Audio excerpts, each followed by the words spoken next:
Good morning all of you. Second year के students, देखिए आज हम क्लास में बहुत ही इम्पोर्टेंट और महत्वपूर्ण टॉपिक शुरू करने जा रहे हैं। आज का हमारा टॉपिक है राजस्थान का एकीकरण। देखिए, जो वर्तमान में हमें राजस्थान देखने को मिलता है, ये राजस्थान पहले ऐसा नहीं था।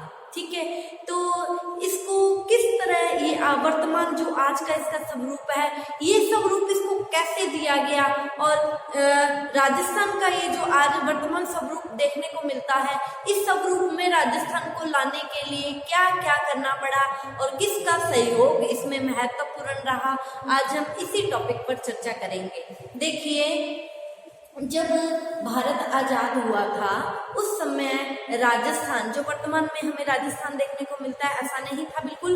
उस समय राजस्थान 19 देशी रियासतों, 3 ठिकानों और 1 केंद्र शासित प्रदेश में बटा हुआ था। ठीक है, और इन 19 देशी रियासतों, 3 ठिकानों और 1 केंद्र शासित जो प्रदेश था, इन सबको एक करने के पश्चात वर्तमान राजस्थान अस्तित्व में आया। ठीक है, तो देखिए, इसे देशी रियासतों का एकीकरण भी कहा जाता है। देखिए, जब भारत आजाद हुआ, इससे पहले हम लोग पढ़ चुके हैं कि 1818 की जो संधियां हुई थी, 1818 की संधियों के तहत राजस्थान की इन देशी रियासतों ने अंग्रेजों की अधीनता स्वीकार कर ली थी। ठीक है, अब जब भारत आजाद हुआ, ठीक है, तो उस समय अब ये जो राजस्थान की जो देशी रियासतें थी, इनका सबका अलग अलग अस्तित्व था। ठीक है, ये क्या थी, अपने आप में स्वतंत्र थी। ठीक है, तो अब देखिए, हर रियासत चाहती थी कि मेरी स्वतंत्रता बनी रहे और मेरा अस्तित्व क्या है, बना रहे। ठीक है, तो 1818 की संधियों के तहत इन्होंने पहले अंग्रेजों की अधीनता स्वीकार कर ली थी। ठीक है, अब जब अंग्रेज भारत छोड़कर चले गए तो ये जो देशी रियासतें थी, इनको एकीकृत किया गया और वर्तमान राजस्थान अस्तित्व में आया। ठीक है, तो हम बात कर रहे हैं राजस्थान का एकीकरण या देशी रियासतों का एकीकरण। ठीक है, तो मैंने आप लोगों को बताया कि जब भारत आजाद हुआ था उस समय राजस्थान 19 देशी रियासतों, और ये जो 19 देशी रियासतें थी, ये थी अलवर, भरतपुर, धौलपुर, करौली, कोटा, बूंदी, बांसवाड़ा, झालावाड़, डूंगरपुर, प्रतापगढ़, शाहपुरा, जयपुर, जोधपुर, जैसलमेर, बीकानेर, किशनगढ़, उदयपुर, राजस्थान, इन 19 देशी रियासतों और 3 जो महत्वपूर्ण ठिकाने थे, लावा, नीमराना और कुशलगढ़, इन 3 ठिकानों और 1 केंद्र शासित प्रदेश अजमेर मेरवाड़ा था। और इन 19 देशी रियासतों, 3 ठिकानों और 1 केंद्र शासित जो प्रदेश था, इनको एक करने के पश्चात वर्तमान राजस्थान अस्तित्व में आया। ठीक है, तो अब ये जो राजस्थान का एकीकरण हुआ, राजस्थान के एकीकरण की ये प्रक्रिया काफी लंबे समय तक चली थी। राजस्थान का ये एकीकरण 18 मार्च 1948 से आरंभ होकर 1 नवंबर 1956 में राजस्थान के एकीकरण की ये प्रक्रिया पूरी हुई। ठीक है, और कब से शुरू हुआ? कई बार छोटा क्वेश्चन भी पूछ लिया जाता है कि राजस्थान, जो वर्तमान में राजस्थान देखने को मिलता है, इससे पहले राजस्थान में क्या स्वरूप था, तो मतलब कैसे राजस्थान अस्तित्व में आया?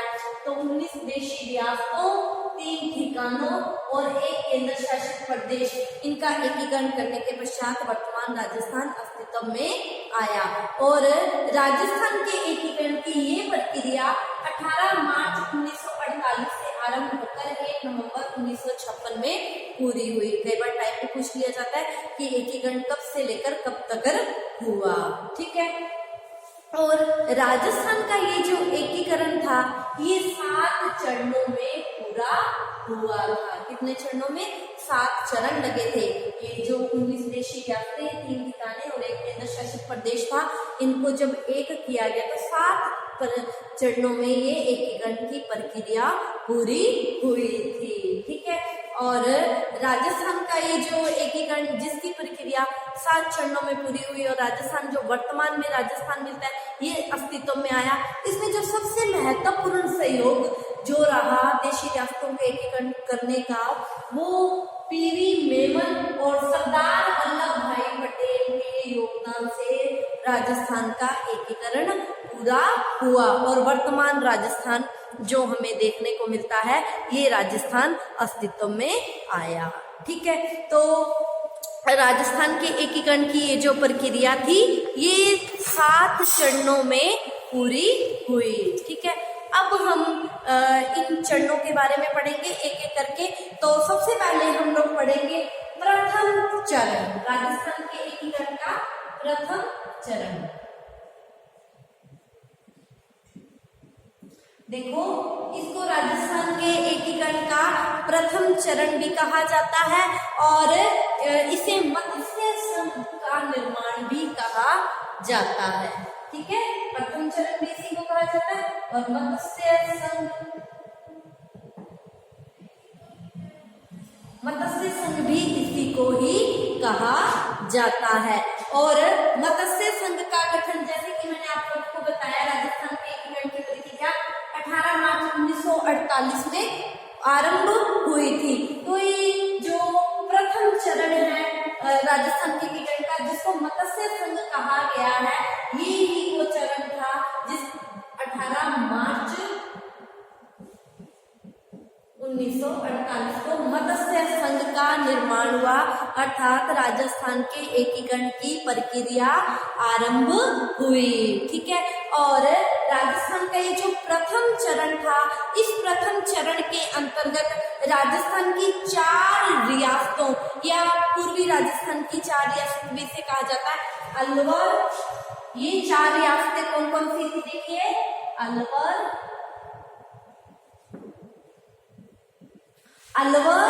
भरतपुर, धौलपुर व करौली।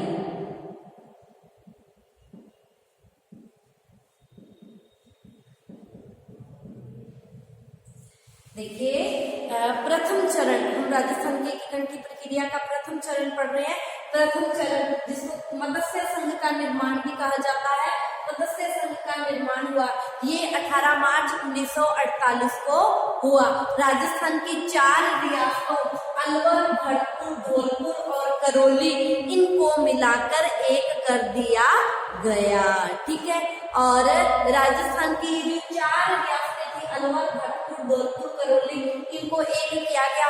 इसमें अधिकांश मेव जाति के लोग रहते थे। कौन सी जाति ज्यादातर यहाँ रहती थी? मेव जाति। मैं यहाँ साइड में लिख रही हूँ, मेव जाति।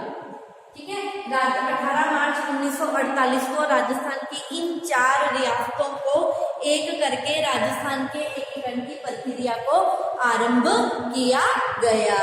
ठीक है, और राजस्थान का ये जो प्रथम चरण था जिसका नाम मत्स्य संघ रखा गया, ये जो मत्स्य संघ था, इसकी जो राजधानी थी वो कौन सी थी? अलवर को मत्स्य संघ की राजधानी बनाया गया। ठीक है, और इस संघ का प्रधानमंत्री किसको बनाया गया? शोभाराम को इस संघ का प्रधानमंत्री बनाया गया। शोभाराम को इस संघ का प्रधानमंत्री बनाया गया।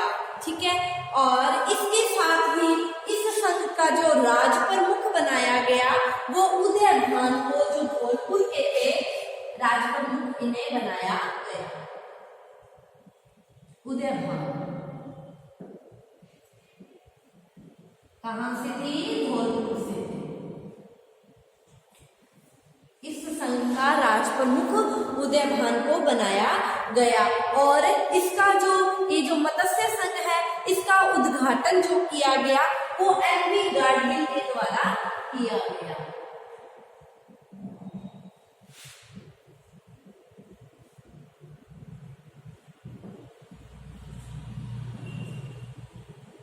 एमपी गाडगिल के द्वारा इस संघ का उद्घाटन किया गया।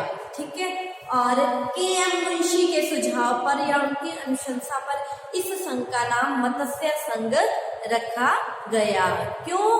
क्योंकि अगर हम प्राचीन काल की बात करते हैं तो प्राचीन काल में ये जो प्रदेश था ये मत्स्य जनपद के नाम से जाना जाता था, इसीलिए इस संघ का नाम मत्स्य संघ रखा गया था।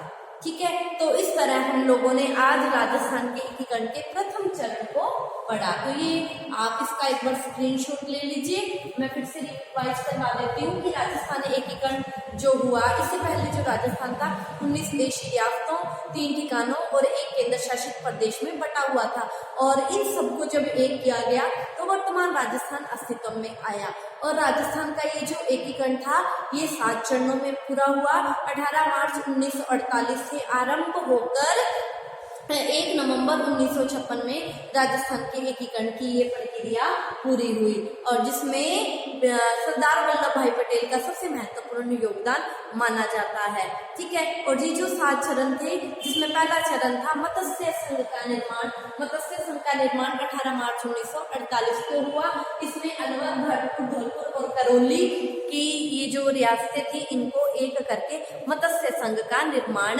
किया गया।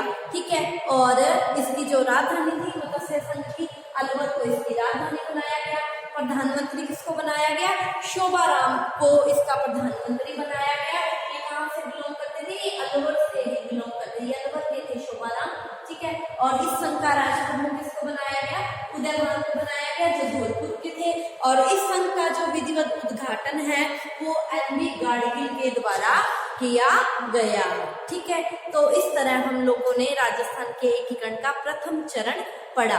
ठीक है, आगे हम नेक्स्ट क्लास में इस टॉपिक पे चर्चा करेंगे। आप इसका स्क्रीनशॉट ले लीजिए। Thank you all of you.